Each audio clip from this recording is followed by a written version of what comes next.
Méditation du 13 septembre, contentement. Et je ne parle pas ainsi parce que je suis dans le besoin. J'ai en effet appris à me contenter toujours de ce que j'ai. Philippiens 4, le verset 11 dans la version Bible en français courant. Liz Carter souffre d'une maladie pulmonaire progressive depuis qu'elle est enfant. Vivre avec cette maladie signifie passer beaucoup de temps à l'hôpital avec de fortes douleurs. En raison de son état, Liz ne peut pas travailler et doit souvent se reposer même lorsqu'elle est à la maison. Pendant des années, elle a prié pour que Dieu lui accorde la guérison. Cependant, elle n'a pas reçu ce miracle. Au contraire, son état a continué à s'aggraver. Un jour, en lisant sa Bible, elle a été frappée par un verset de la lettre aux Philippiens dans lequel Paul parle de contentement. J'ai commencé à chercher ce qui se passait dans la vie de Paul lorsqu'il a écrit ces mots. Il était en prison et risquait d'être exécuté, m'a dit Liz, il y a plusieurs mois en me racontant son histoire. J'ai réalisé que lorsqu'il parlait de contentement, il ne parlait évidemment pas de sa situation.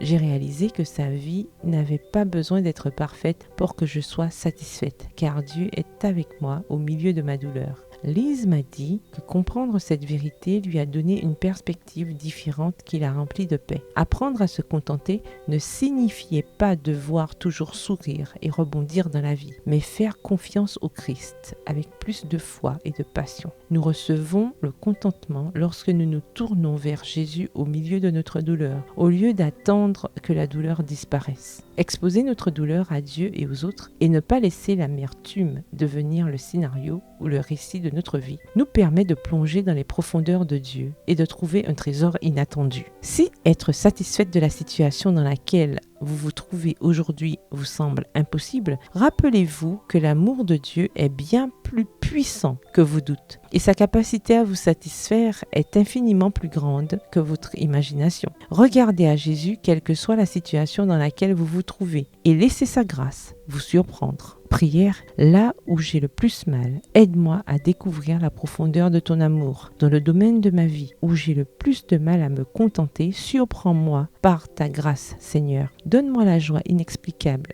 de ta présence et le contentement de savoir que le Christ est avec moi à chaque étape du chemin. Amen. Bonne journée, que l'Éternel vous bénisse.